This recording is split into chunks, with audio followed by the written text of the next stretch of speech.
Entonces, hoy lo que vamos a platicar es de estado límite de falla y estado límite de servicio. Esos dos estados, pues los podemos abreviar así, ¿no? Estado límite de servicio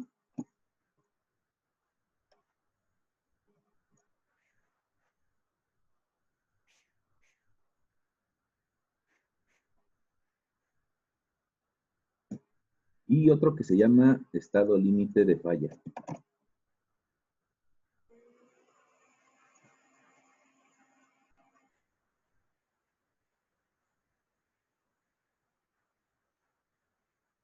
Y resulta que las normas me piden que para cualquier elemento estructural que yo quiera revisar, tengo que analizar esos dos.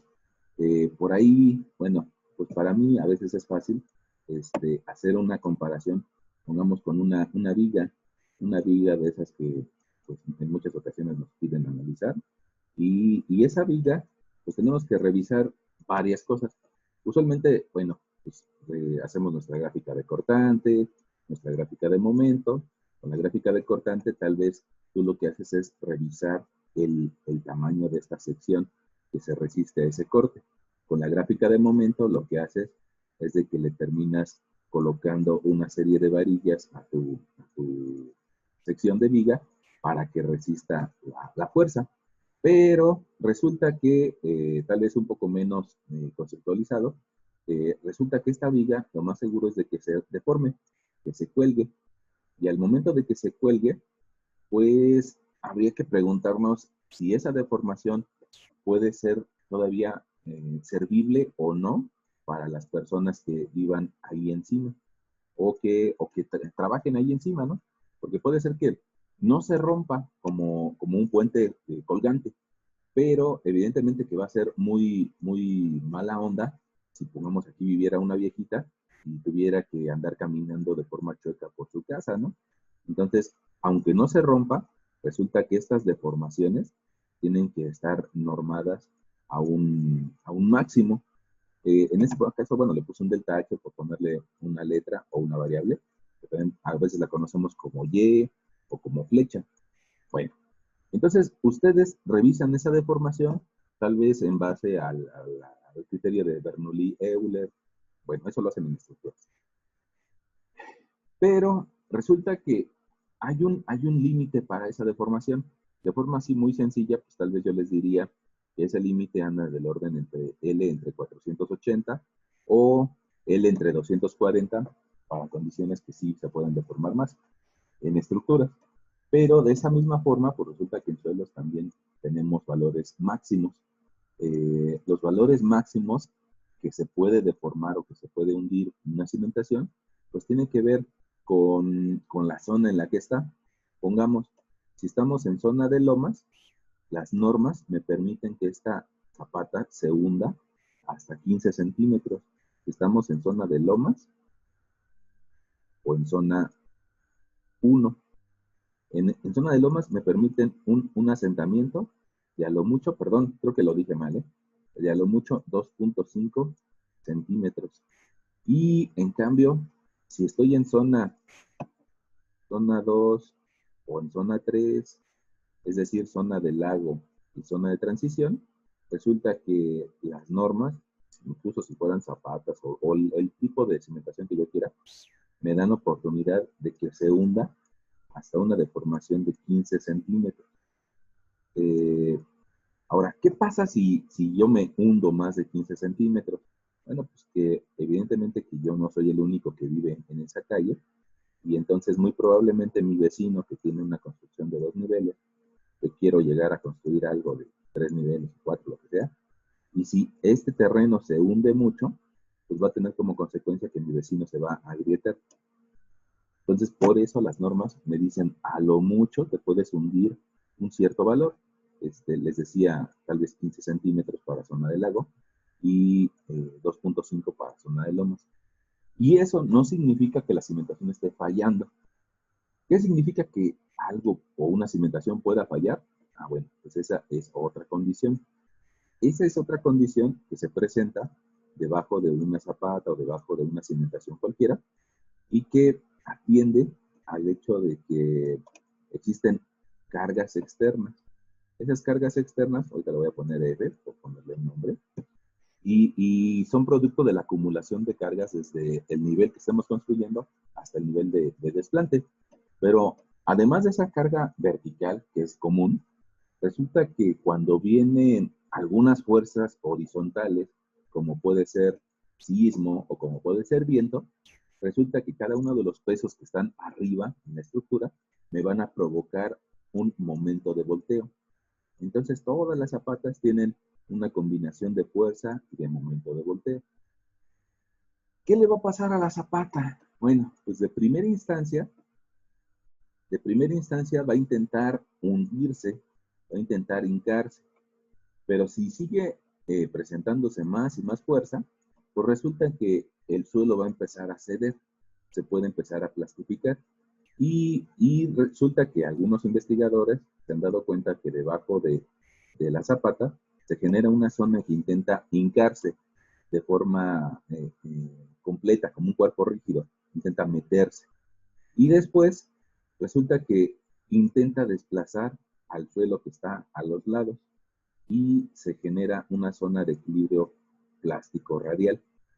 Y después, bueno, se genera una tercera zona cuya función es oponerse por medio de peso, al igual que lo que está arriba del nivel de desplante. Y pues entonces ahora tú puedes distinguir aquí unas 3 zonas de comportamiento debajo de la zapata. Ahora, esas 3 zonas, como les decía, pues resulta que van a estar sometidas a una serie de fuerzas. Como veíamos acá arriba, esa fuerza y ese momento van a intentar penetrar o hacer rotar a la zapata adentro. Entonces se van a presentar unas fuerzas que dicen, yo quiero rotar, yo quiero rotar, yo quiero rotar, yo quiero rotar. Y si el suelo es lo suficientemente poco resistente, pues va a rotar. Pero en cambio, el suelo de su lado dice, pues yo no quiero que rotes, yo no quiero que rotes, yo no quiero que rotes, yo no quiero que rotes. Y entonces se genera esa línea que lo único que voy a hacer es voy a remarcarla un poco más, pero esta línea que le llamamos línea de falla o superficie de falla. Esa superficie de falla, pues algunos de nuestros investigadores ya la han identificado con mayor precisión. Y lo que pasa en esa superficie de falla, imagínate, ¿qué pasaría si yo pudiera tomar un poquito un elemento diferencial ahí y me lo pudiera imaginar un poco en grande? Pues resulta que hay una fuerza que va hacia allá, una fuerza cortante, y en la parte inferior hay una fuerza que va en sentido contrario. Y entonces eso me llevaría a que mi partícula de suela intentara girar, pero ustedes no las han visto que cada partícula de suelo empieza a girar de esa forma. Entonces se trata de equilibrar con una serie de fuerzas que intentan equilibrar ese efecto, pero van a tener como consecuencia que aumentadas al efecto de presión o esfuerzo vertical, presión, esfuerzo vertical y el esfuerzo horizontal, pues terminan por fisurar a esa masa de suelo. Y esa fisura que se presenta en este punto, pues resulta que también se sigue presentando en el punto de al lado, y en el punto de al lado, y en el punto de al lado. Y eso es lo que me genera esta superficie de falla. Ok. Ahora, esa superficie de falla, la voy a volver a dibujar aquí abajito, esa superficie de falla que se presenta debajo de la zapata, pues resulta que, según Terzaghi, tiene unas propiedades de profundidad y para dimensionarla. Ahorita la pueden que dibujé mi zapata muy simple. Bueno, pues resulta que debajo de la zapata se va a provocar un ángulo que Terzaghi le llamó alfa, y al contrario, del otro lado, en la zona pasiva, se va a encontrar un ángulo beta. Y aquí se presenta otra vuelta el ángulo beta, y aquí se presenta otra vuelta el ángulo alfa. Y este ángulo es de 90 grados. Ahora, según Terzaghi, resulta que alfa, él considera que es igual al ángulo de fricción interno.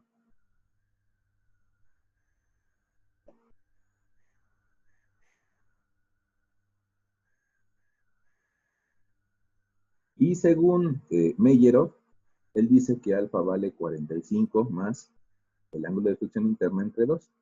Esto nos lo dejó dicho en su testamento Terzaghi, por decirlo de alguna forma, y esto nos lo dejó dicho Meyer. Ahí está. ¿Quién tiene la razón? Bueno, pues son investigaciones, ¿no? Son investigaciones y bueno, a fechas recientes hay quienes le dan más el crédito a Meyer. Él está haciendo una mejor representación del fenómeno que lo que hizo en su momento Terzaghi. Pero Terzaghi, digamos que es el padre de la mecánica de suelos, entonces sus investigaciones nos dieron bastante luz inicial. Después llegó Meyer y bueno, le corrigió algunas partes de su teoría. Pero bueno, en base a ese ángulo, nosotros nos podemos imaginar cómo gira o cómo intenta girar esta zapata producto de una fuerza vertical y de un momento. Ahora, ese momento, yo les decía hace rato, que es producto del sismo. Entonces, pues no existe nadie que pueda predecirnos que el sismo nada más va a llegar de izquierda a derecha o de derecha a izquierda. Entonces puede llegar por cualquier lado el sismo. Y como puede llegar por cualquier lado, pues resulta que también se genera una superficie de falla para el otro lado. ¿Sale? Ahora, ¿de qué va a depender que la zapata y el suelo aguanten o no a ese movimiento que intenta girar a la cimentación? Pues va a depender de las propiedades del suelo. Y esas propiedades, usualmente las que son más importantes bajo la teoría clásica de mecánica de suelos, es hablar de la cohesión y de phi, o el ángulo de fricción interna. Aquí lo habíamos escrito, ¿no? Y el ángulo de fricción interna. Esas propiedades, ¿de dónde las saco? Ah, pues hay que hacer una muestra, hacer una excavación en ese material, hay que sacar una muestra y llevarla al laboratorio y hacerle una prueba triaxial, por lo menos una triaxial no consolidada, no drenada. Ahora, probablemente tú no recuerdes que sea eso. Bueno, déjame ponerle una línea por aquí. Entonces, la prueba triaxial, bueno, tiene de tres tipos, ¿no? La más común es la triaxial no consolidada, no drenada. Esa prueba triaxial, hace algún tiempo nosotros platicábamos, era meter un cilindro de suelo dentro de una cámara que se le llama cámara triaxial, y que le va a transmitir una serie de presión por medio de agua. Esa presión por medio de agua va a tratar de igualar o por lo menos simular las condiciones que tenía el suelo en el sitio. Y a esa presión que se le mete a la prueba de forma lateral se le llama esfuerzo de confinamiento.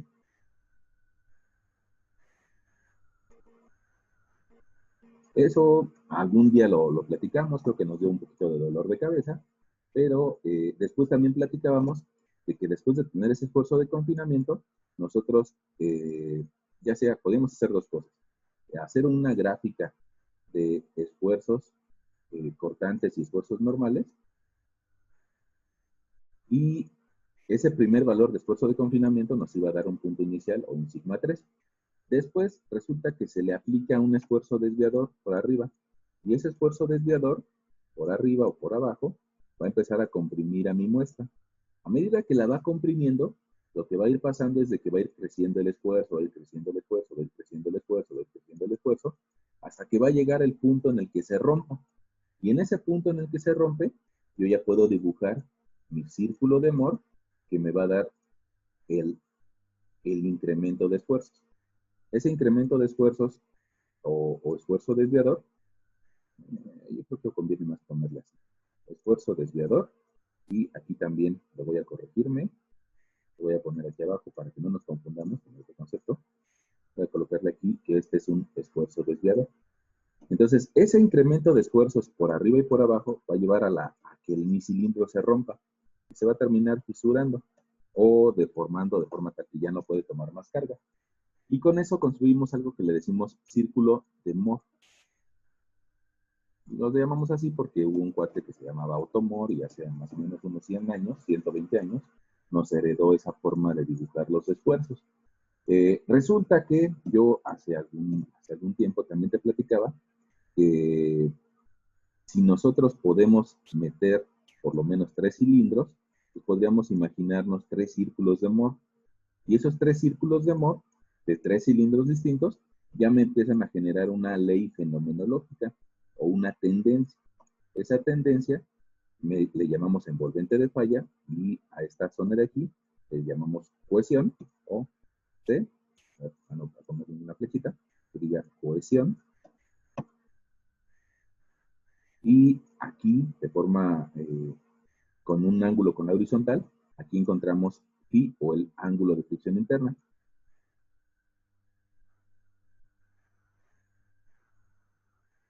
El ángulo de fricción interna.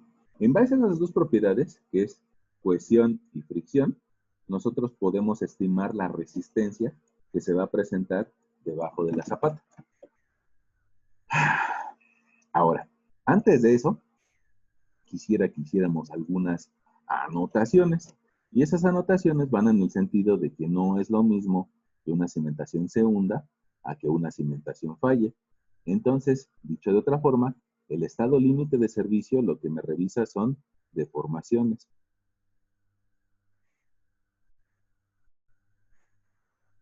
O sea, lo que habíamos hecho nosotros la semana pasada, la semana antepasada.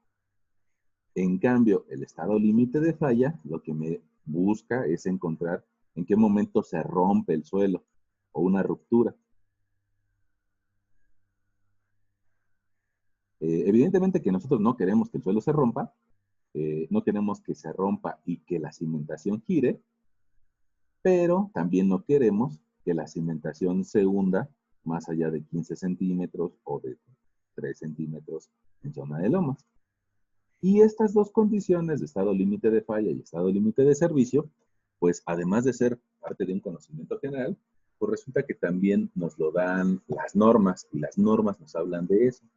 Nada más que alguien de ustedes me va a decir, pues es que llevamos una materia que se llama legislación y vemos muchas normas, pero ¿cuál norma?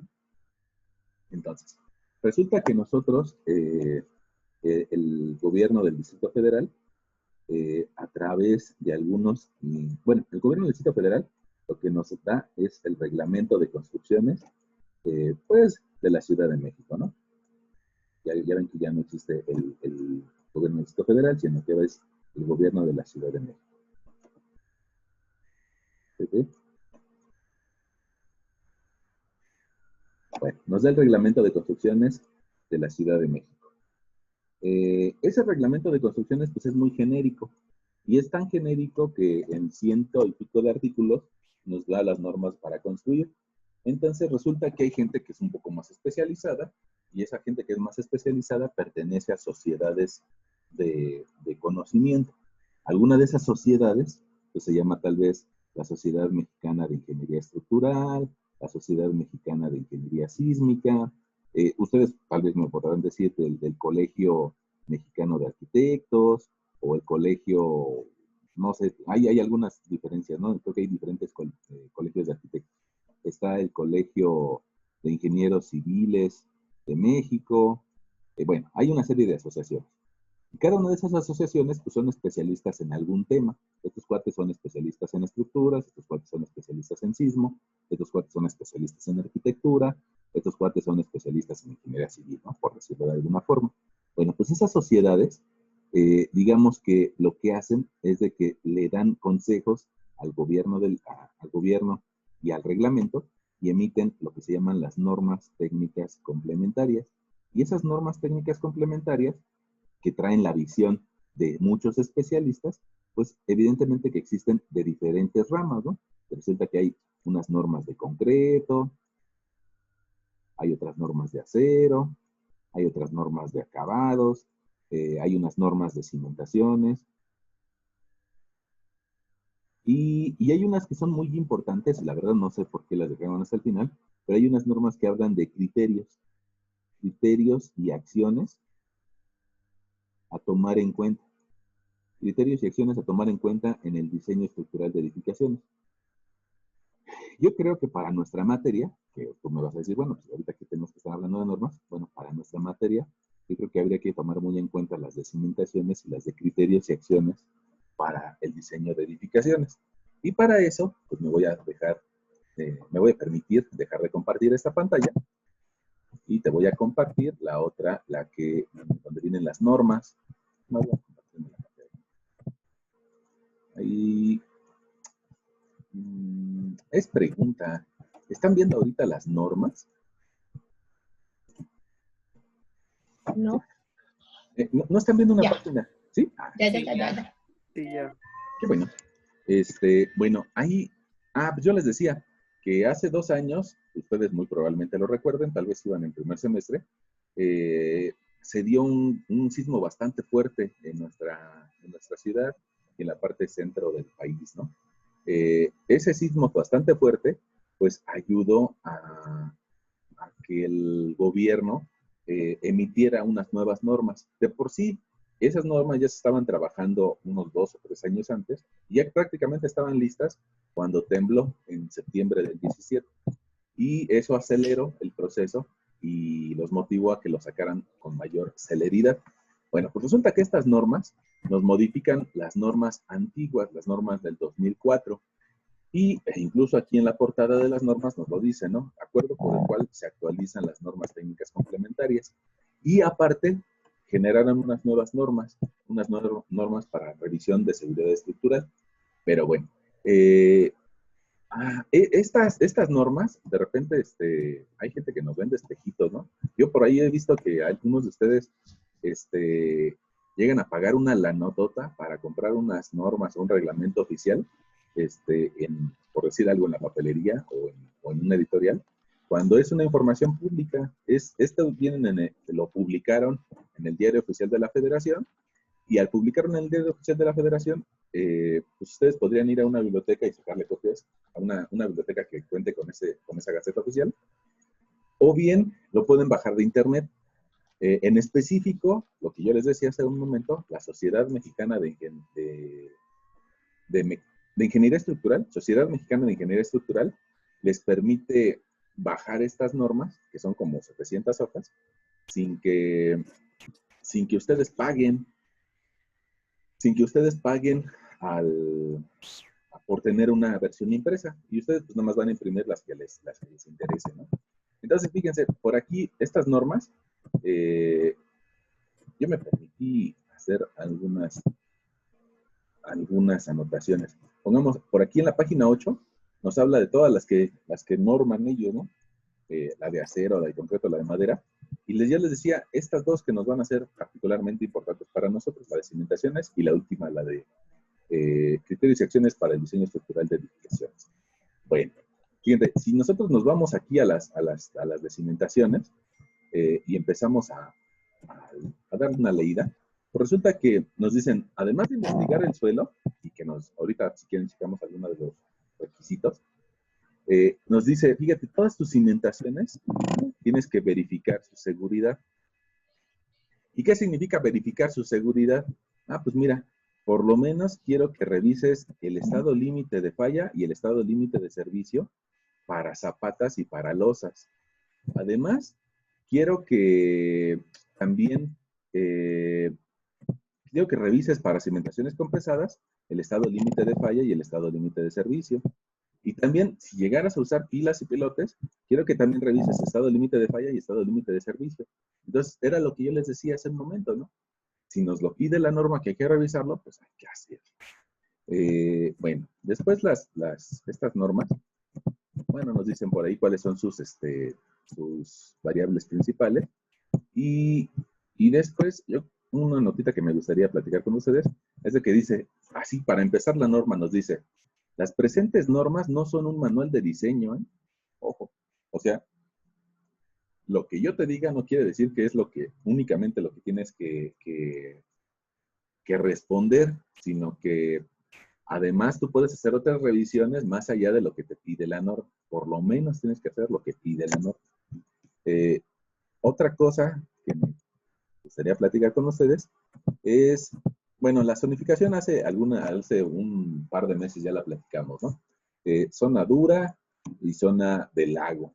La zona del lago tiene más de 20 metros de espesor de materiales blandos.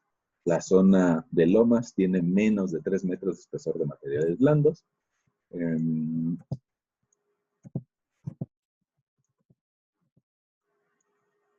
alguna ocasión, igual hace unos 2 o 3 meses, platicábamos de que si vas a construir en zona 1 o zona de lomas y no quieres hacer estudios de mecánica de suelos, pues las normas te dan la oportunidad de utilizar un valor máximo de 8 toneladas metro cuadrado.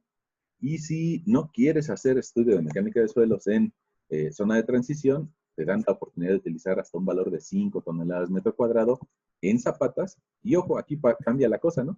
Te dice, si vas a usar una losa, nada más puedes utilizar hasta 2 toneladas metro cuadrado. Y en zona de lago, franco, resulta que nada más te deja utilizar 1.5. Fíjense, nosotros el ejemplo que hicimos la semana pasada, estábamos bajando 2.15 toneladas metro cuadrado. Eso como que nos habla de que evidentemente que nos iba a dar probablemente un resultado fuera de rango y que muy probablemente si quisiéramos bajarle 2.5, 2.15 toneladas metro cuadrado, hay que hacer estudios. Hay que hacer estudios debajo de una losa o debajo de un cajón. Bueno, después nos habla un poco de procedimientos de exploración. Ahora, fíjense, algo que nosotros hacíamos tal vez hace un mes, es algo que también nos pide, dicen las normas, debes de clasificar con precisión el suelo de cada estrato. En materiales arcillosos serán por lo menos 2 clasificaciones y determinaciones del contenido de agua por cada metro de exploración. Dice que vas a utilizar procedimientos de laboratorio aceptados y que pongamos para verificar deformabilidad, se puede hacer la prueba de consolidación unidimensional, que es parte de lo que platicábamos nosotros la semana pasada o hace 2 semanas. Entonces no somos los únicos que hablamos de eso, sino que nos lo pide la norma. Y para nuestro nuevo tema aparece esto de resistencia al esfuerzo cortante. Probablemente tú recuerdas de que hace como 2 meses les pedí que leyeran un PDF y que ese PDF de estado de resistencia al esfuerzo cortante nos causó muchos problemas porque por ahí sería como que no lo entendíamos. Y no lo entendíamos probablemente porque no sabíamos cómo manejar los esfuerzos en el suelo. Ahora que ya hemos trabajado sobre esfuerzos efectivos, sobre incremento de esfuerzos, probablemente ya sea más fácil entender este archivo PDF que manejaba diferentes valores de esfuerzos y que me hablaba de cómo se va a fallar el suelo en una prueba triaxial. Bueno, ahora, fíjate, ya llegamos a lo que estábamos viendo hace rato, ¿no? La verificación de la seguridad estructural. Dice que revisemos 2 criterios, el estado límite de servicio y el estado límite de falla. Cuando revises falla, tienes que revisar que tu cimentación no flote y que de forma local y general no se rompa, lo que platicábamos hace rato. Además de la falla estructural, ¿no? Bueno, ahora aquí una notita dice, la revisión de la seguridad de una cimentación ante los estados límite de falla consistirá en comparar para cada elemento de la cimentación y para esta en su conjunto la capacidad de carga del suelo con las acciones de diseño, afectando la capacidad de carga neta con un factor de resistencia y las acciones con sus respectivos factores de carga. Y ahí, híjole, ahí nos vamos a empezar a romper la cabeza, ¿no? Porque, bueno, los factores de resistencia lo vamos a obtener de las mismas normas de cimentaciones. Factores de resistencia. Mira, incluso aquí está. Déjame ir a esta sección. Y dice, factores de resistencia. Están algunas páginas más abajo, ¿no? Si quieres, o después lo revisas, es la página 21. Factores de resistencia.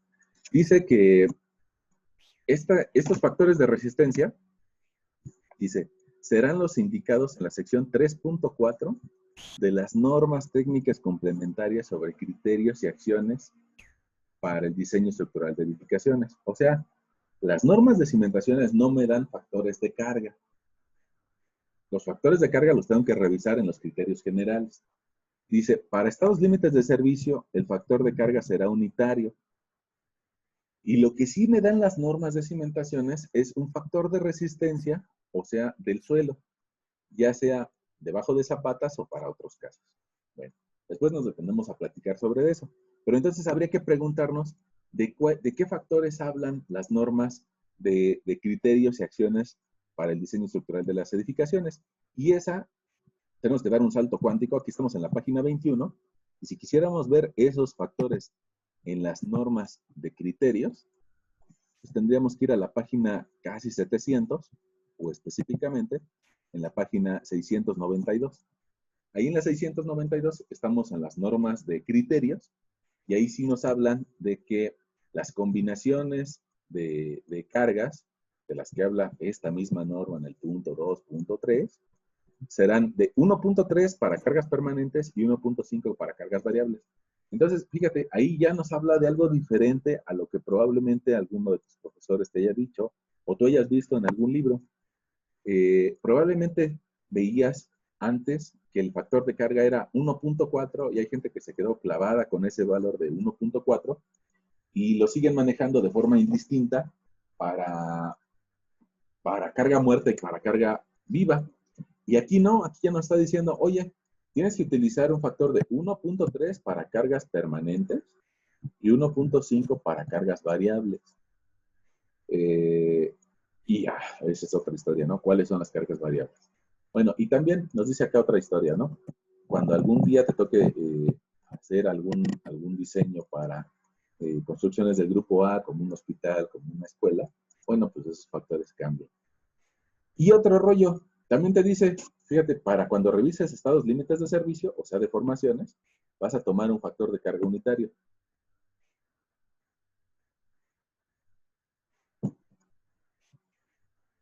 ¿Por qué un factor de carga unitario? Ah, pues porque cuando las vigas se deformen o la cimentación se deforme, no puedes medir la deformación si estoy pensando en algo que yo artificialmente estoy aumentando con un factor de 1.3 o 1.5.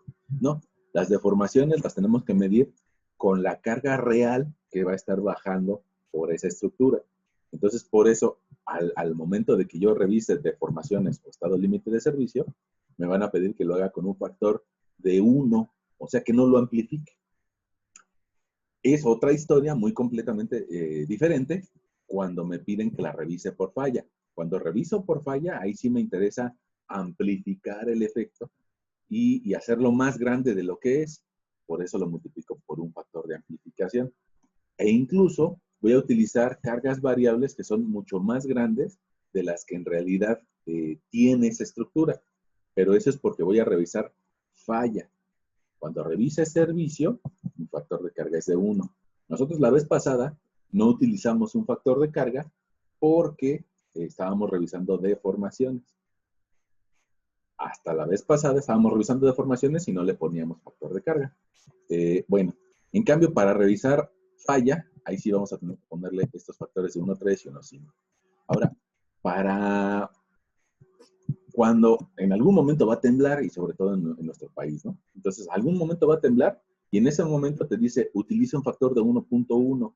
No exageres, considerando el efecto horizontal del sismo y aparte o el efecto de amplificar la carga, ¿no? Estaríamos sobreamplificando los pesos que están actuando sobre la estructura cuando hay un sismo. Entonces lo que te dice es, nada más lo vas a multiplicar por 1.1, pero incluso te voy a dar otros valores de cargas a considerar. Y esas cargas a considerar, pues vienen por ahí en la página 696, y eso probablemente tú ya lo viste en otra materia, nada más que algunos de ustedes probablemente no lo ha visto, ¿no? Entonces, esas cargas van a ser diferentes según el tipo de inmueble del que estés manejando. Para una casa habitación, lo que te dice es, bueno, yo lo que he visto, las normas, es de que considerándole un peso de 80 kilos por metro cuadrado, es una condición normal de operación. ¿Puede darse el caso de que sea un poco mayor? Sí. ¿Puede darse el caso de que sea un poco mayor y que tiemble? Ah, pues considérale 100 kilos por metro cuadrado. Está bien. Ahora, estos 80 los voy a utilizar cuando calcule deformaciones, cuánto se va a colgar la losa o cuánto se va a hundir el edificio. 80 kilos por metro cuadrado. Cuando venga el sismo y que voy a revisar que mi estructura no falle, le voy a considerar 100 a la carga viva y además lo voy a amplificar con un factor de 1.1. Pero esa condición probablemente no sea la más desfavorable y probablemente la condición estática sea más desfavorable, ya que en la condición estática pero para revisar falla, voy a ponerle 190 kilos a cada metro cuadrado. 190 kilos y aparte lo voy a amplificar 1.5 veces, porque es carga viva, y 1.3 veces la carga muerta. Entonces, como te das cuenta, aquí las normas te dan 3 diferentes valores de carga, dependiendo de lo que vayas a revisar. Probablemente a alguien de ustedes se les haga un poco difícil, pero eso pasa igual en otros lugares, ¿no? Pongamos los contadores. Si a alguien de ustedes ya le ha tocado pagar impuestos, no es lo mismo el dinero si te toca cobrar IVA o si te toca pagar ISR. Entonces, 100 pesos no son lo mismo si es para pagar o si es para cobrar. Depende de si le vas a agregar un IVA o si te toca de esos 100 pesos pagar impuestos sobre la renta. Bueno, acá nosotros hacemos lo mismo, ¿no? Las mismas personas o el mismo uso habitacional puede ser que tenga diferentes valores si está en un sismo o si está en condiciones normales de operación o si quiero irme al extremo y revisar que no falle, ¿no? Bueno, evidentemente que los valores van a ser distintos para cada uso que se le puede dar a ese inmueble.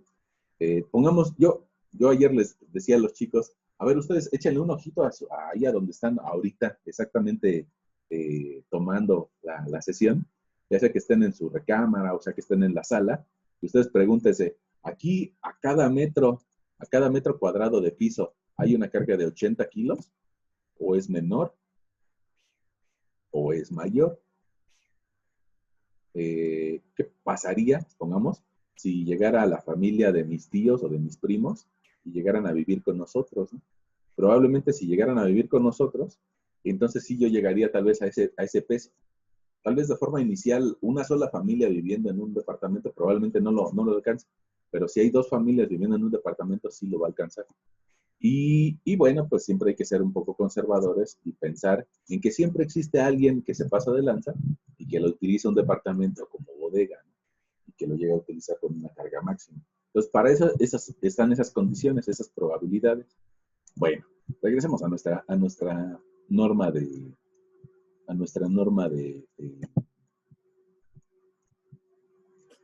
cimentaciones. Bueno, decíamos nosotros que estábamos acá en las acciones de diseño. No estábamos aquí, estábamos en el anterior. Estábamos revisando factores de carga y factores de resistencia. Bueno, y luego dice, cuando revises estados límites de servicio, tienes que revisar que tu cimentación no se mueva de forma vertical, ya sea por asentamiento o emersión. Y alguien diría, a ver, entiendo que la cimentación se hunda, pero ¿qué significa esto de que emerja? No sé si recuerdas que yo te decía que el Ángel de la Independencia, cuando lo regalaron, no tenía un desnivel tan fuerte con respecto a la avenida. Y lo que pasa es de que la Ciudad de México se hunde y algunas estructuras que están desplantadas sobre pilotes parece que emergen de la ciudad, como que van saliendo de la ciudad. Entonces, por eso las normas me dicen, revisa que no se mueva más de 15 centímetros, ya sea hacia abajo o hacia arriba. Ok. También revisa la inclinación. No quiero que tu edificio se vaya de lado, porque decíamos hace rato, se va a parecer como la casa del tío Chueco, ¿no? Y también que de forma interna, puede ser que el edificio no se vaya de lado, pero que algún apoyo se hunda mucho. Y eso se le llama deformación diferencial. Esa deformación diferencial termina por romper marcos de ventanas y si tuviéramos algún tipo de estructura que necesite caminar por ahí, por adentro del inmueble, también se va a ver afectado su servicio, el para qué sirve, ¿no? Ok. Ahora, dice, la revisión de la cimentación en estados límites de servicio se hará tomando en cuenta la tabla 3.1.1.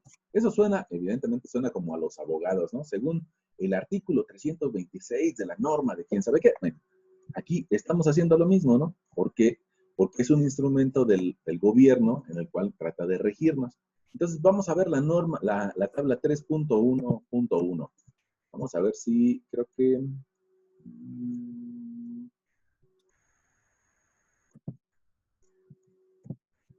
a ver, no me acuerdo si están acá arriba.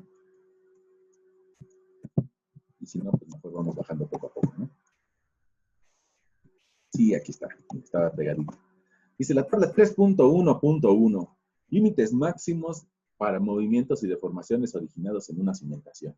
Entonces aquí me dice, si tu cimentación se va a hundir o va a sobresalir, en zona 1 o zona de lomas, nada más te dejo que se mueva 2.5 centímetros. Si está en zona 2, en zona de transición o en zona 3, zona de lago, te doy la oportunidad de que tu cimentación se mueva hasta 15 centímetros. Y hay otros valores, pongamos este 30 o este 50. ¿Qué significa eso? Dice, una forma, no sé, tal vez, yo la siento aquí un poco mañosa, ¿no? Pero dice, si tu construcción está aislada, te doy chance de que se hunda 30 centímetros.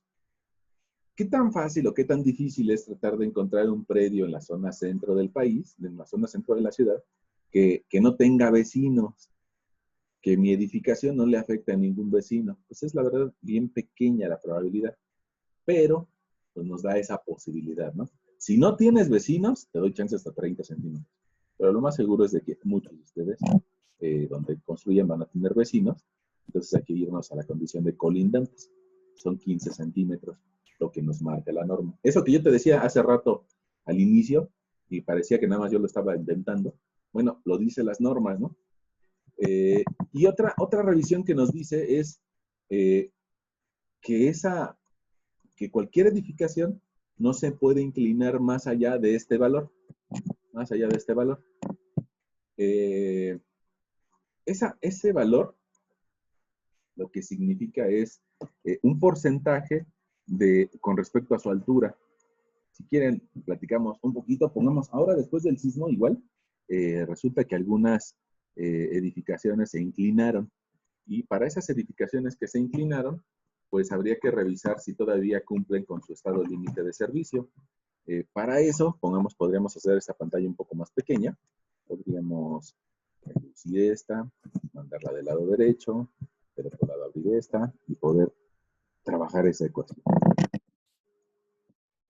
Fíjate, ese valor que viene ahí dice que cualquier edificación puede soportar, estamos en estado límite de servicio, pues sería de este lado, ¿no? Si por ahí tú tienes algún edificio que te dicen, oye, este edificio está medio chueco, ¿aguanta o no aguanta? La pregunta sería, ¿qué tan inclinado está?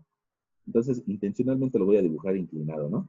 Intencionalmente lo voy a dibujar un poco inclinado para que todos entendamos que existe aquí un cierto desplome.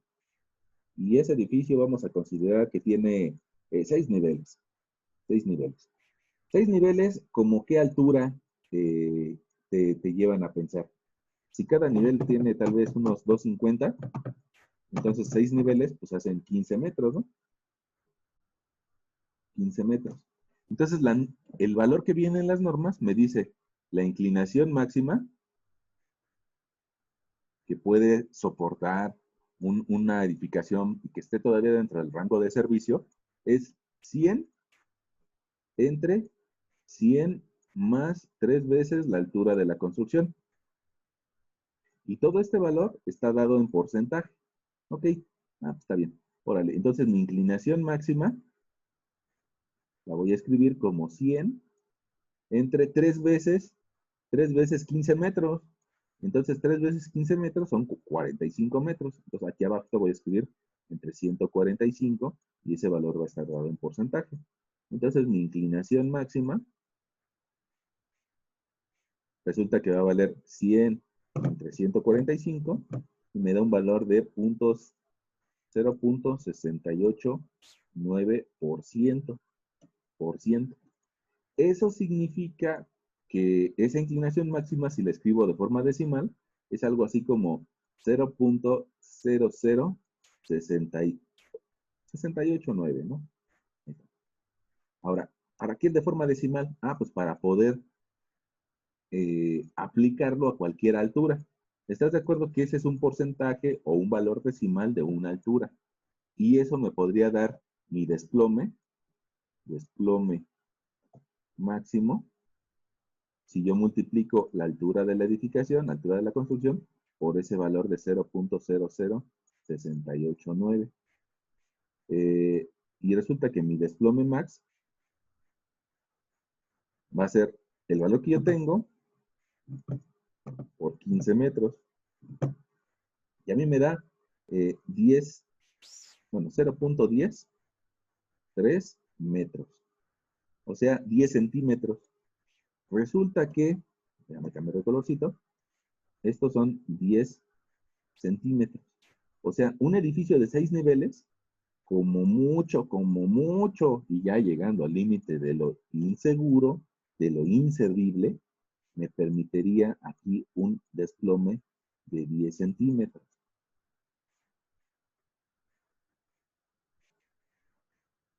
¿Ya? Bueno, eso es de lo que nos habla acerca de la inclinación. De repente ahora, después del sismo del 2017, había personas que me decían, no, yo lo veo hasta más inclinado a un edificio que está en el centro histórico, papá. Cada quien cuenta su historia, ¿no? Perdón por el papá, pero cada quien cuenta su historia de algún edificio que ve chueco. Habría que hacerle esa pequeña operación y ver si todavía está en condiciones de servicio o no. Si no está en condiciones de servicio, bueno, pues tendrán que los dueños de esa edificación buscar una alternativa para enderezarlo.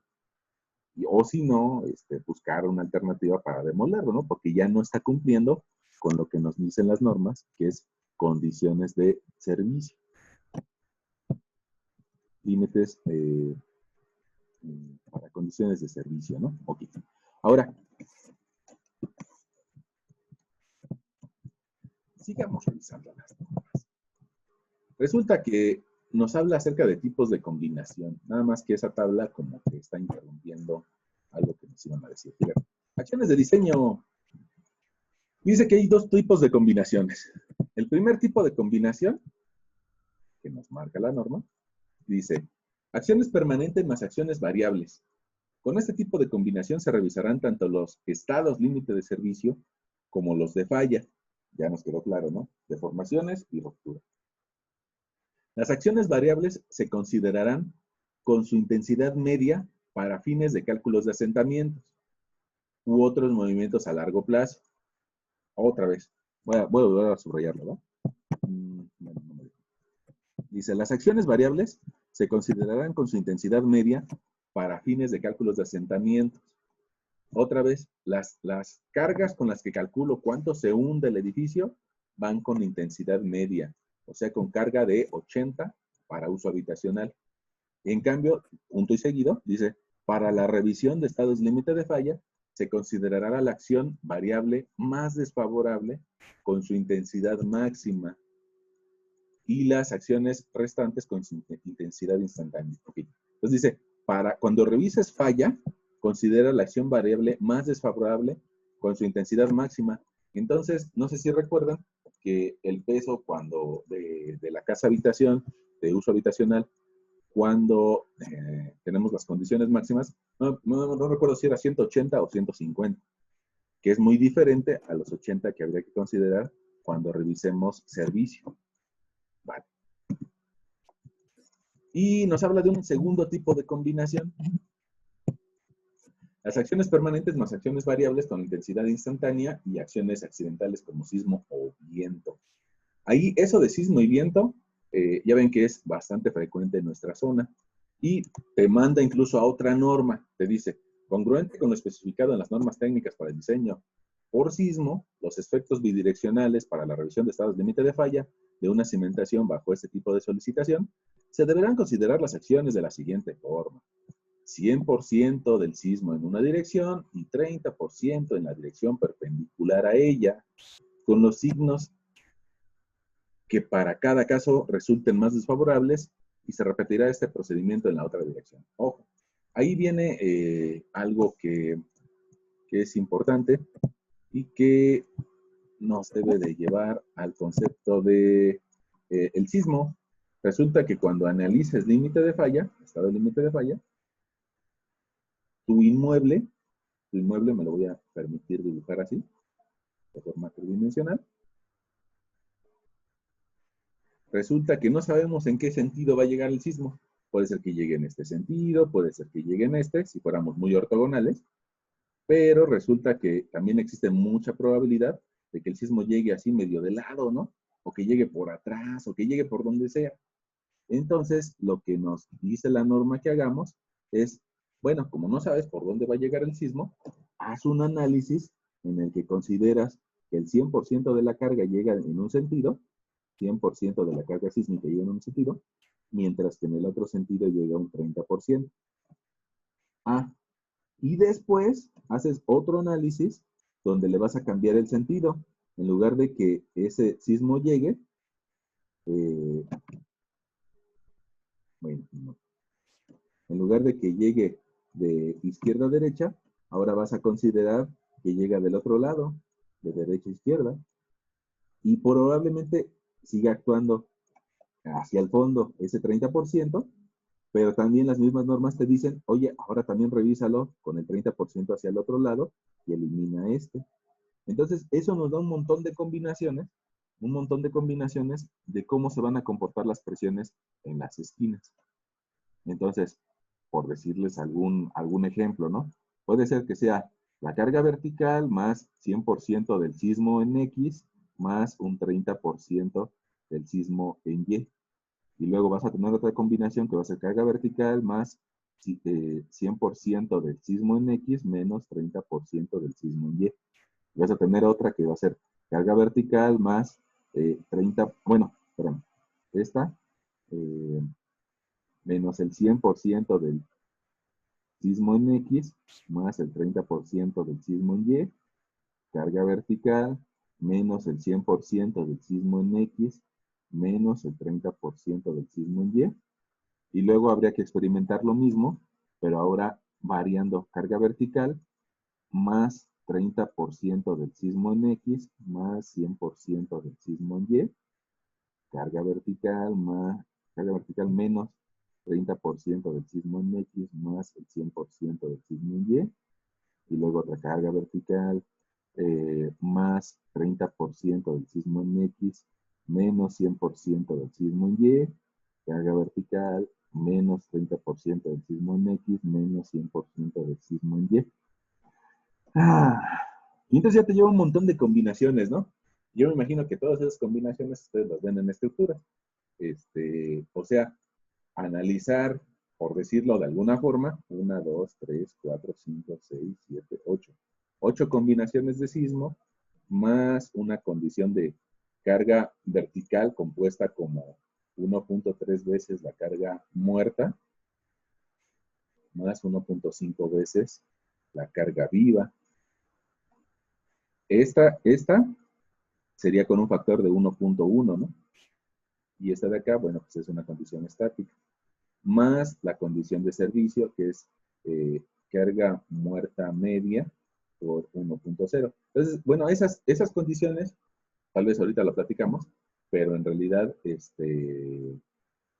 esas condiciones ustedes las platican con mayor detalle en su materia de estructuras, ¿no? Bueno, entonces eso es lo que nos dicen las normas. Tienes que revisar todas esas condiciones y de alguna de ellas vas a sacar la mayor, y esa mayor es la que te va a llevar a revisar tu zapato.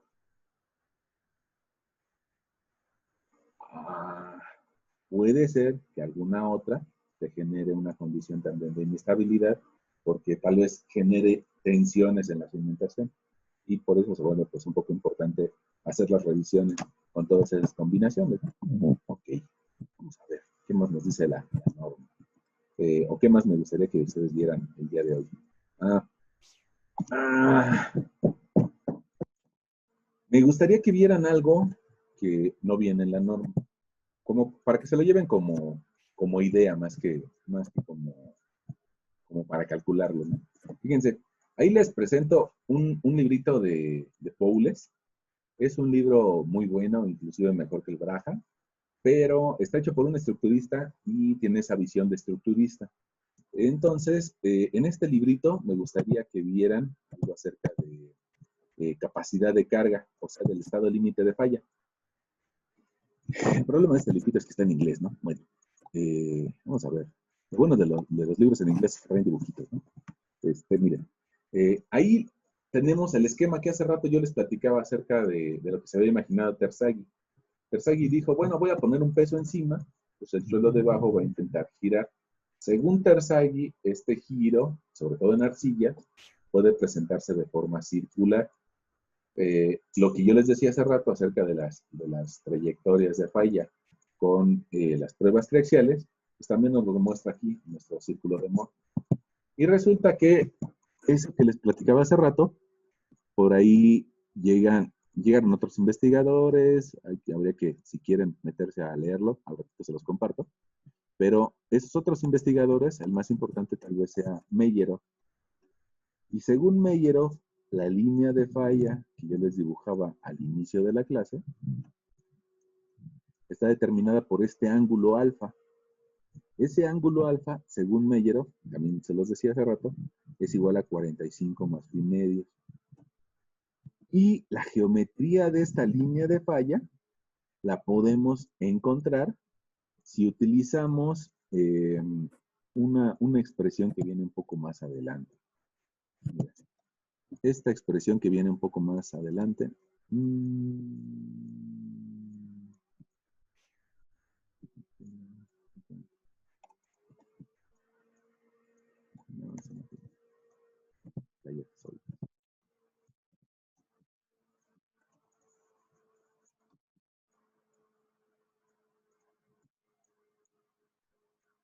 Aquí está. Mira, esta expresión nos va a ayudar el día de hoy. Esa expresión, este radio nos habla de cómo se va abriendo la línea de falla. Entonces, híjole, la verdad no me acuerdo cómo se hacía eso. Bueno, no importa. Le voy a dar aquí un print screen, un imprimir pantalla, y esta formulita me la voy a llevar a Excel. Archivo 9. Quisiera que el día de hoy se fueran con esa idea de cómo trazar esa línea de falla. Voy a pegar, voy a hacer un poco más chiquina, y me voy a robar la fórmula, ¿no? Recortar.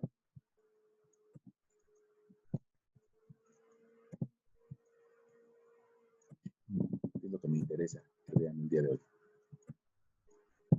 Ahí está mi formulita, ya está robada.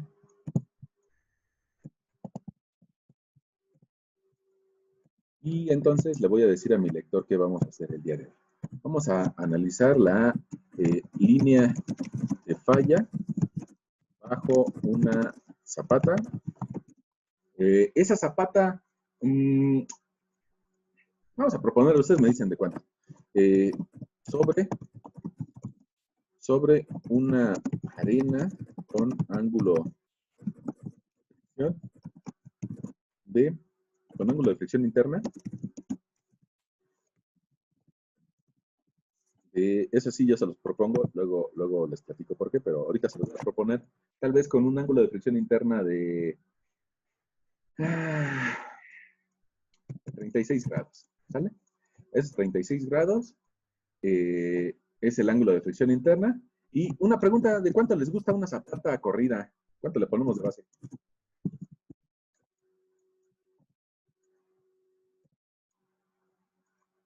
Una zapatita corrida.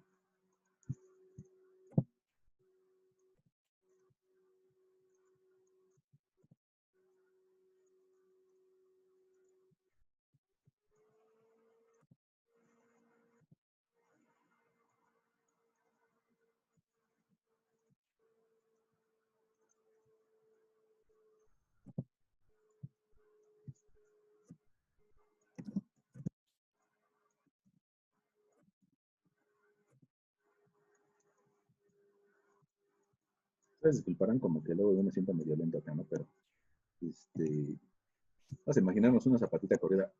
¿Alguien se la imagina de algún ancho de base?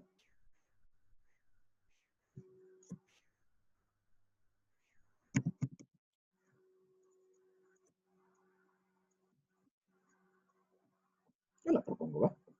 Entonces la voy a proponer de un ancho de 1.10 en la base, ¿va? 1.10 en la base. Entonces, fíjense, ahí voy a empezar a construir mi dado. Lo voy a proponer de 1 metro de profundidad. Entonces, mi dado tiene 80 hacia abajo. Aquí hacia los lados le voy a poner un punto 45. Hacia abajo le voy a poner un punto 2. hacia el otro extremo le voy a poner 1.1, luego voy a subir un 0.2, luego me voy a regresar un 0.45 y le voy a pedir que cierre. Ahí está mi zapatita, no sé si todos nos la imaginamos igual, pero ahí está mi zapatita. Y ahora, esa zapatita, resulta que yo quisiera encontrar la línea de falla que está debajo de ella. Una línea de falla como esta, para que la conceptualicemos. ¿Hasta dónde va a llegar ese intento por volcar a la cimentación? Entonces, para eso, lo que me voy a permitir hacer es de que voy a dibujar cada uno de estos radios. Si te das cuenta, el primer radio es el radio base, y a medida que voy avanzando, ese radio se va haciendo más grande y más grande y más grande y más grande y más grande. ¿Sale? Entonces, como cada vez se va haciendo más grande, pues necesito una medida en Excel que me diga cómo va creciendo. Esa medida de crecimiento es lo que nosotros nos robamos de la fórmula, esta formulita. Esa formulita lo que me dice, R0 es el radio base. Entonces vamos a ponerlo aquí. R0 es el radio base. Y ahorita lo calculamos. Quedamos que nuestra base medía 1.10, así la dibujamos en AutoCAD. Y ahí dice 1.10 de base, ¿no? Ok. Y ahora lo que voy a hacer es de que voy a generar la superficie de revolución debajo de la zapata. Si tiene 1.10 de base, pues entonces se lo voy a escribir acá. Ahí está mi base de 1.10. Ahora, yo les dije que este ángulo de fricción lo consideraran ahorita con un valor de 36. Según Meyeroff, aquí nos decía que ese ángulo que está debajo de la zapata vale 45 más phi medios. Entonces, yo lo que voy a escribir es, aquí lo voy a escribir, alfa. Ese alfa va a valer 45 más el ángulo de fricción entre 2.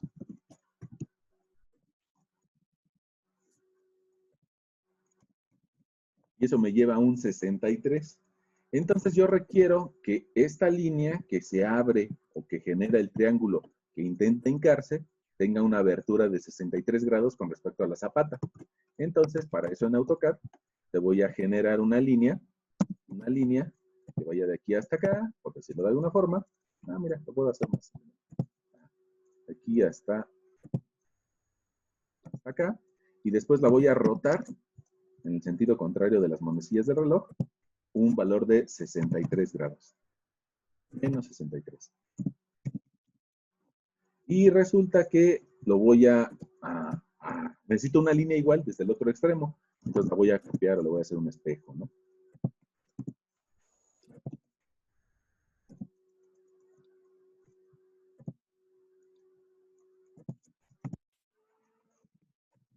Y, aquí queda el letra.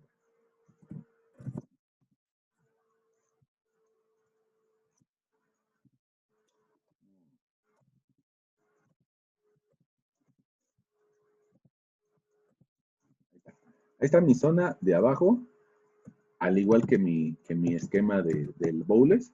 Ahí está mi zona que intenta hincar. Y ahora ya sé cuánto mide este radio inicial o este radio base. Lo voy a tomar de AutoCAD.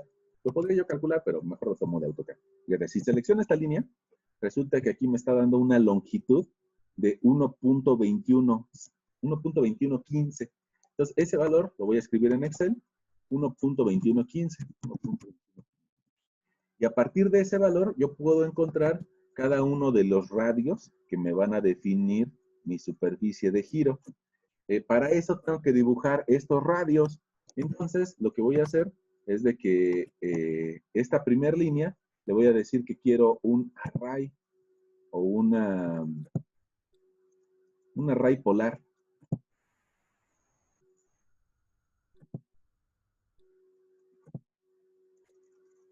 En base a este punto. Ok. Me pregunta, ¿lo quieres asociativo o separado? No, no lo quiero asociativo. Me pregunta, ¿en base a qué punto? Pues ya le dije qué punto. El número de figuras, quiero 10 figuras y creo que el ángulo entre ellas sea de 10 grados. Ahí está. Ya no tengo nada más que decir, entonces le doy enter. Ahí están mis superficies de revolución. Ahora, que necesito hacer es darles diferentes radios. Entonces, yo creo que me conviene más manejarlo así, como media pantalla y media pantalla de Excel. Ahí está. Ahí estamos viendo las dos, ¿no?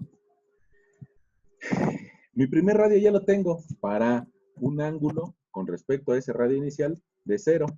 Entonces, de un lado voy a escribir grados y del otro lado voy a escribir radianes.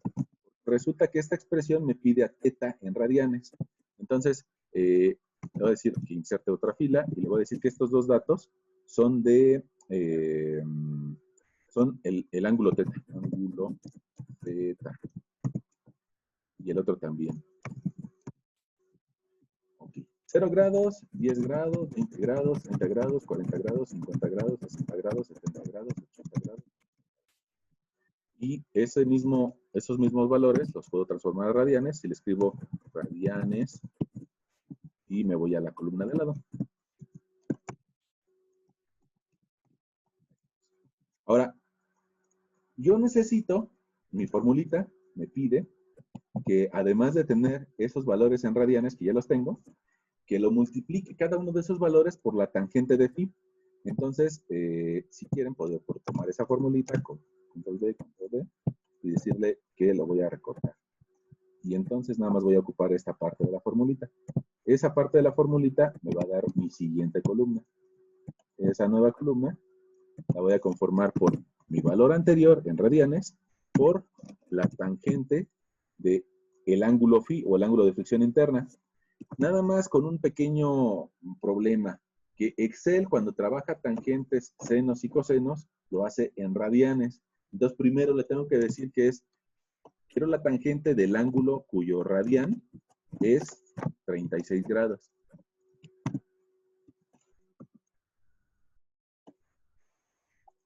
Radianes. Y como quiero que ese valor se quede anclado, le voy a poner un signo de pesos. Control C, control V, y ahí tengo mis valores de θ, tangente de phi. Ahora, lo único que me hace falta es elevar el exponente a ese valor y multiplicarlo por el radio. Entonces aquí le voy a decir a mi lector que aquí voy a anotar los radios. Y entonces voy a anotar que va a ser mi radio base, y ese radio base no quiero que se mueva, entonces le voy a poner un signo de pesos, por la E o la base neperiana, exponente, elevado al valor que acabo de encontrar. Y ahora recorro mis valores. Déjenme, yo tengo un problema con esto de los decimales, no, así lo dejamos. Así lo dejamos.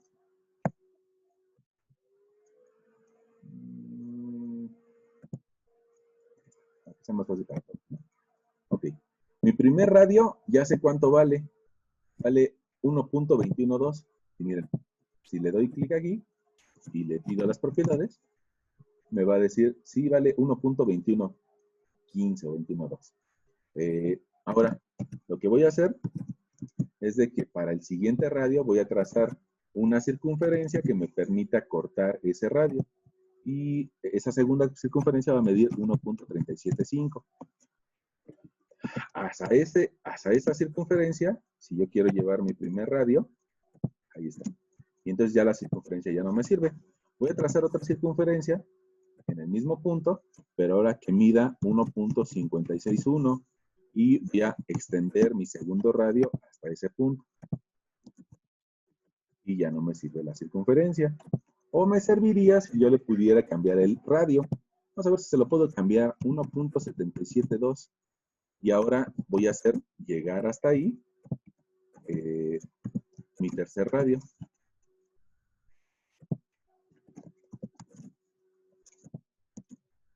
Perdón si me veo un poco lento usando AutoCAD, ¿no? Círculo. Ahora llevo 1, 2, 3 radios. El siguiente radio debe de medir 1.772. Ah, ya lo tengo. Círculo. Ahora quiero un radio que mida 2.012 y voy a extender mi línea hasta esta curva. Luego voy a graficar un círculo que mida 2.284 y otro que mida 2.593. Y voy a extender mis líneas respectivamente, ¿no? O sea, la primera hasta aquí.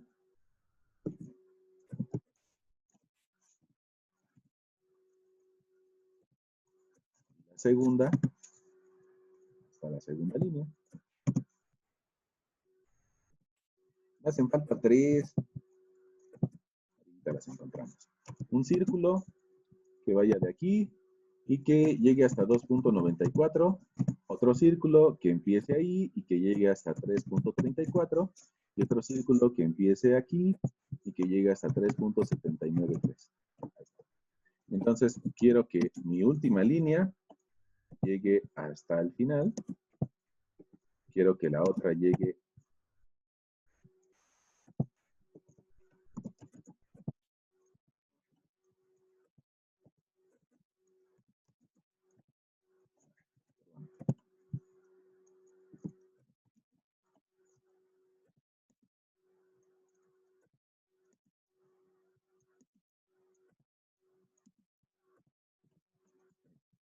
ya tengo mi superficie de radio exponencial.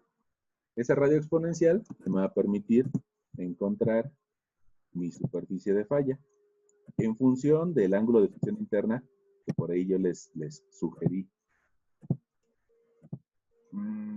Se ve mal. Se ve chipotona, ¿no? Ahí está. Es que en esa, Ajá. usted en vez de poner 28 puso 18. Entonces creo que por eso. Mira, ahí tenemos 50 grados. Vamos a ver en Excel qué dice 50 grados. Dice 2.284. El círculo. Puede ser, sí, lo que nos dijo Alison, ¿no? 2.284. Ah, sí, me quedé corto. Vamos a suprimir. Vamos a decir que quiero que hasta esta circunferencia llegue este radio. Ahí está. Y entonces ya podemos mover esta. Y bueno, también si ustedes tuvieran un poquito de paciencia para trazarlo a cada 5 grados, pues saldría tal vez mejor, ¿no? Ahí está mi superficie. Y ahora, esta última línea, le voy a dar un mirror para encontrar el final de mi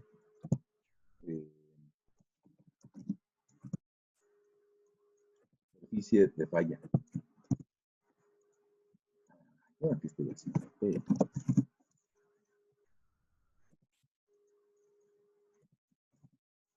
Ya está.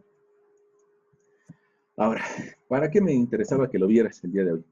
Para que te hicieras una idea de hasta dónde llega o hasta dónde se profundiza esa línea de falla.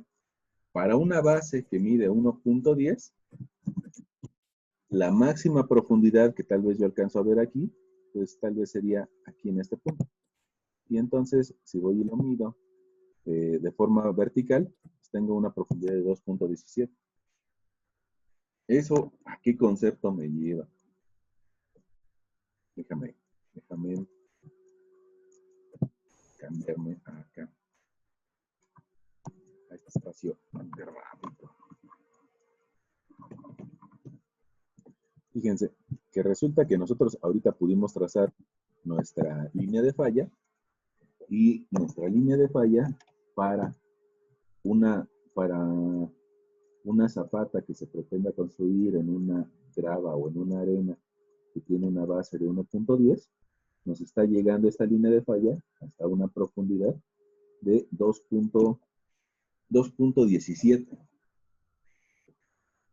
Y eso es algo que yo creo que tú sí tienes que tener por ahí muy en mente para que cuando pienses en una profundidad de desplante, consideres hasta dónde hay que explorar.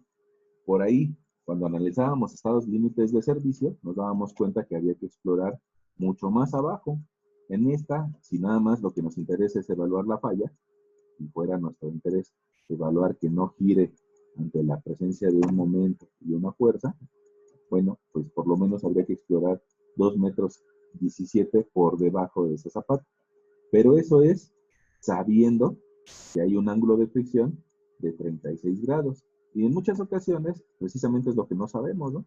No sabemos qué material hay ahí abajo y por eso queremos hacer un estudio de mecánica de suelos. Entonces, resulta que es una cuestión iterativa.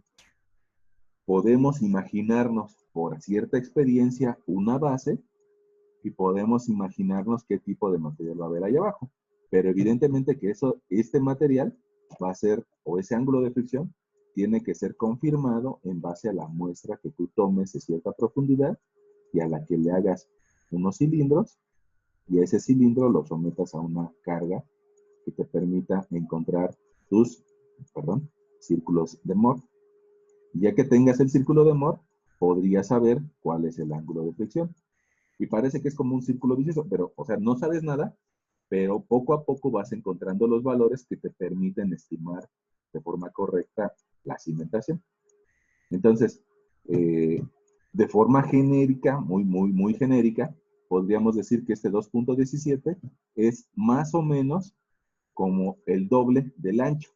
Y esa nos lleva a una práctica bastante común, que es, si yo más o menos me imagino que las cimentaciones van a ser zapatas corridas y que van a tener 1 metro de ancho, bueno, pues eso me lleva a que yo tengo que explorar debajo de ese nivel 2 metros, por lo menos, y me lleva a que tengo que, mis pozos o mi exploración de suelos tiene que ser de por lo menos 3 metros de profundidad para zapatas. Evidentemente que esa situación se complica, y se complica mucho, cuando resulta que vas a utilizar un cajón que va a tener 20 metros de ancho, ¿no? 20 metros de ancho. ¿Por qué se complica mucho? Pues porque ese cajón de 20 metros de ancho, evidentemente que te van a llevar a generar una línea de falla mucho más profunda y sobre todo los efectos de deformación, que ustedes ya veían hace algunas semanas, que los efectos de incremento de esfuerzos van a llegar mucho más abajo. Y eso es algo bueno que me interesaría que te lleves, ¿no? O sea, por lo menos hasta qué profundidad debes de explorar. Una práctica muy, pero muy común es explorar de 2 a 3 veces el ancho B de la cimentación. Y eso, bueno, pues todo eso en base a que voy a analizar estas dos condiciones. Voy a analizar que mi edificio no se hunda y para eso ustedes revisan incremento de esfuerzos con la tablita de Business o de Fadon. Y también voy a revisar que la cimentación no gire. Eso no lo hemos hecho, ¿eh? No lo hemos hecho. Apenas vamos a llegar, yo creo que la siguiente semana, la siguiente sesión, vamos a llegar a utilizar una ecuación que evalúa la resistencia de esa línea de falla. Y la resistencia de esa línea de falla, perdón, me cambié de pantalla. Entonces, quería simplemente hacerlo un poco más. La resistencia de esa línea de falla va a depender de unos factores que nos regaló tanto Terzaghi como Mellerov.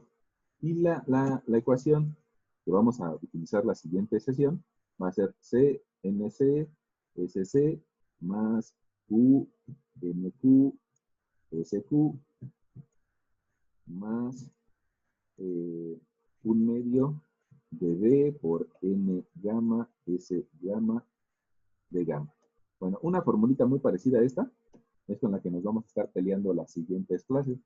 Y esa formulita sí nos va a dar la resistencia que exhibe esta línea de falla. Pero era importante que la conceptualizaras y que vieras hasta dónde llega.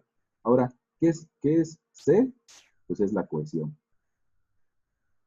¿Qué es NC, NQ y N gamma? Son factores de capacidad de carga que dependen del ángulo de fricción interna. Y ese ángulo de fricción interna, nosotros por ahí habíamos platicado que viene de una prueba triaxial. Entonces, ahí sí, desgraciadamente, tenemos que regresar a ese tema al que yo en alguna ocasión les pedí que leyeran un PDF y que muchos de ustedes me dijeron, es que está bien difícil, no lo entiendo, lo que sea. Pues ni modo, hay que regresar ahora con más conocimiento en una versión 2.0. Ahora que ya saben cómo manejar los esfuerzos, pues vamos a regresar a ese PDF, vuelvan a dar una leída y para poder utilizar este valor de cohesión y ángulo de fricción. Con esos dos datos vamos a poder en la siguiente vez que nos veamos, poder calcular resistencia al esfuerzo cortante. Es decir, utilizar esta expresión de aquí. Y hoy, pues, quería que vieras hasta dónde llega la falla. Quería que diferenciaras entre deformaciones o hundimientos, que es estado límite de servicio, y estado límite de falla, como el que analiza la ruptura. Nosotros hasta ahora nada más hemos analizado deformaciones. Inclusive la tarea que algunos de ustedes todavía tienen por ahí pendiente es de deformaciones. Y la siguiente vez que nos veamos, nos vamos a meter a falla. Y bueno, pues por ahí nos sirvió también para repasar un poco lo que nos dice la norma al respecto de una situación o al respecto de la otra, ¿no? Las normas, pongamos, esta ecuación que ves aquí, dice CNC por SC. Las normas lo que hacen es de que a veces son un poco más conservadoras y me dicen, solamente puedes ocupar una parte de esta ecuación en suelos arcillosos y otra parte de esta ecuación en suelos granulares. Entonces las normas son un poco más paternalistas con nosotros y solamente nos permiten ocupar un poco de esa ecuación general. Y te lo muestro ya como a medida de cierre, a forma de cierre. Fíjate, las normas mexicanas, resulta que cuando calculamos estados límites de falla, nada más nos permiten utilizar CNC con un factor de forma cuando tengo suelos cohesivos.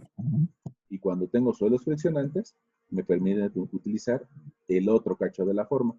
Aquí, en lugar de ponerle Q, le ponen PB.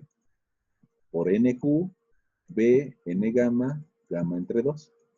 Es la misma fórmula, nada más planteada de una forma distinta. NQ, SQ, B, N gamma entre 2.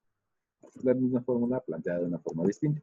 Esta, digamos que esa es una fórmula que utiliza Meyerhoff a nivel internacional y de forma local, en nuestra zona metropolitana, pues debemos de cumplir con lo que nos dicen los reglamentos, ¿no? Al fin y al cabo, si ustedes se pasan un semáforo en Tailandia porque estaba en morado, pues eso no les quita la responsabilidad porque su regla local puede ser que sea el morado, el prohibido pasarse el semáforo, ¿no? Y entonces aquí las normas locales nos ponen estas fórmulas y pues también hay que cumplirlas. Y pues ya, eso es lo que quería platicarles el día de hoy. Un poco que diferenciaran entre estado límite de falla y estado límite de servicio. Quería que abrieran un poco ese panorama de lo que estábamos haciendo la semana pasada con deformaciones y hacia dónde vamos. Hoy no hicimos, digamos, un problema numérico, pero sí te dejo planteada a dónde vamos caminando. La intención es de que en nuestra siguiente clase, bueno, pues utilicemos esta expresión. Y pues por ahí va nuestra plática del día de hoy.